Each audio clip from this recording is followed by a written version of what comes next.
Are some humans less valuable than others? Welcome to Human Training. I'm Brad Fruhoff, writer and leadership and personal development coach. And today we're talking about your anthropology. That's not the study of ancient humans, I mean your fundamental beliefs about human beings. Are all humans equally valuable, or some more valuable than others? Are humans bearers of sacred dignity, or are they just self-important mammals? Where does human dignity come from? Something transcendent, or from a ruling authority? The way you answer this matters because it influences how you parent, how you treat people you work with or do business with, how you vote, how you react to the things you see on the news. Now, I'm thinking of one particular video in the news right now, but a couple weeks ago it was a different video, and in a couple weeks it'll be yet another video. And human training requires letting your guard down a little bit and not immediately jumping in to defend your side, especially when it comes to high stakes and emotional matters. So first, we're talking not about equal abilities and strengths. We're talking about spiritual, moral, and political equality. Historically, every society has split itself up into tiers and decided that there's a cosmic or moral fitness to the order of things. You deserve to be on the top or you deserve to be in the bottom. In the circles I move in, we call this the logic of empire. Empire presumes life is fundamentally about conflict, and that security depends on domination. Empire always empowers some people to make decisions for other people without their input. And when challenged, empire will always protect its logic with violence. In other words, people will die. An empire justifies its violence by insisting those people were less valuable than you, the people they are protecting.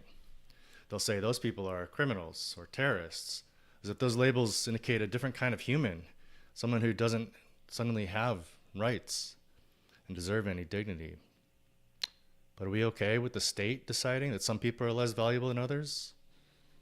Some of us believe that the beautiful vision of this country, which is an emerging and evolving vision to be sure, is that everyone is equal before the law, and that just laws require the voices of the people governed by them, and that just laws depend upon restraining the power of the state over the liberty of the individual.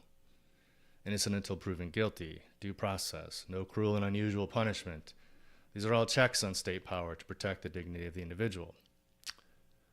So when we defend an officer or a soldier who kills someone without due process or without reasonable cause, we ignore government restraint and cede to the state the right to assign value to human life. But you don't probably believe that this is the way things should be. If you're a religious person, you likely believe dignity comes from God. If you're not religious, you may believe dignity is in some way innate, or that it emerges from our common humanity. In any case, it's not something that just comes from the state. Because if you believe the state can arbitrarily violate that dignity, I want to suggest that you believe in a might makes right view of the world. You believe in empire. And if that's true, what about your view of humans, your anthropology, or your view of God, for that matter, leads you to that belief? Are you okay with that? I want to offer two ideas for reflection.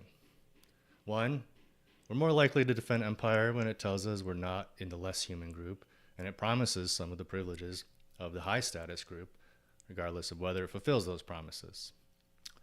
And two, we define people by their worst traits when we're in a state of fear. It requires hope, faith, and courage to define people by their highest potential. Which do you want to do? And for my Christian brothers and sisters, let me further suggest the love we believe in requires more courage than wearing a mask and a badge, because that love exposes itself to the violence of empire and says no to fear and dehumanization. Stay human, folks.